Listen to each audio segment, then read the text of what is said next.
Chapter 15. Outside in the garden at that very moment, Aunt Sponge and Aunt Spiker had just taken their places at the front gate, each with a bunch of tickets in their hand, and the first stream of early morning sightseers were visible in the distance climbing up the hill to view the peach. "We shall make a fortune today," Aunt Spiker was saying. "Just look at all these people. I wonder what's become of the horrid little boy of ours last night. He never did come back in, did he? He probably fell down in the dark and broke his leg," Aunt Spiker said. "Or his neck, maybe," Aunt Sponge said hopefully. "Just wait till I get my hands on him," Aunt Spiker said, waving her cane. "He'll never want to stay out all night again by the time I'm finished with him. Good gracious me, what's that awful noise?" Both women swung around to look.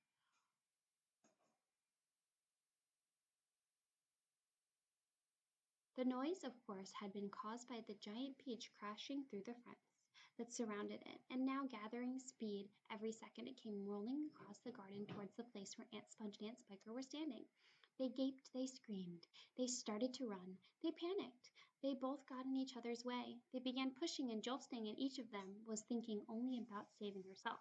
Aunt Sponge, the fat one, tripped over a box and she'd brought along to keep the money in, and fell flat on her face. Aunt Spiker immediately tripped over Aunt Sponge and came down on top of her. They both laid on the ground, fighting and clawing and yelling and struggling frantically to get up again. But before they could, the mighty peach was upon them. There was a crunch, and there was a silence, and the peach rolled, and behind it Aunt Sponge and Aunt Spiker lay ironed out upon the grass, flat and thin and lifeless as a couple of paper dolls cut out of a picture book.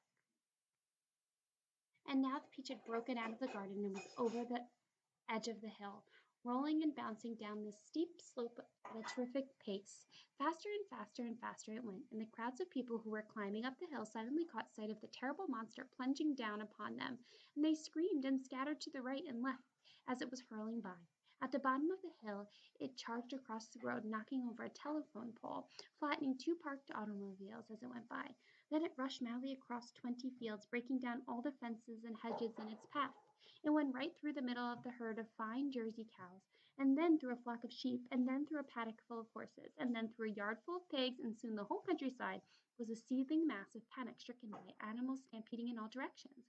The peach was still going at tremendous speed, with no sign of slowing down, and about a mile farther on it came to a village.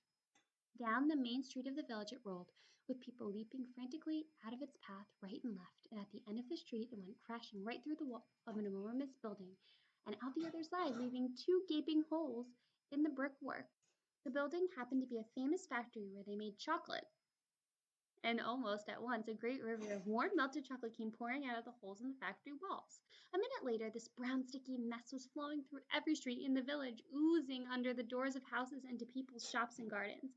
Children were wading in their knees, and some were even trying to swim in it, and all of them were sucking it into their mouths in greedy gulps, shrieking with joy.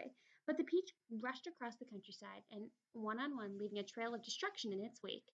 Cowsheds, stables, pigsties, barns, bungalows, hayricks, anything that got in its way went toppling over like a ninepin, and an old man sitting quietly beside a stream had his fishing rod out in his hands, and it was dashing by. A woman called Daisy Entwistle was standing so close to it that it passed that she had the skin taken off the tip of her long nose.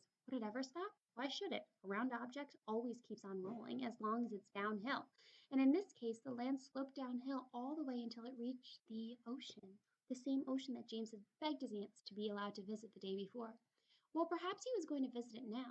The peach was rushing closer and closer every second, and closer to towering white cliffs that came first.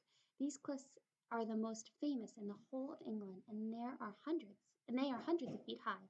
Below the sea is a deep and cold, hungry.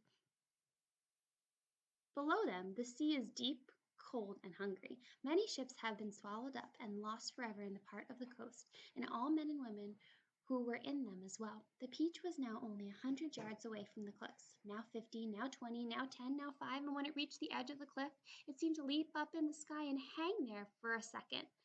It still turned over and over in the air, and then it began to fall down, down, down, down, smack! It hit the water in a colossal splash and sank like a stone. Okay, we'll have to save the next chapter for another day.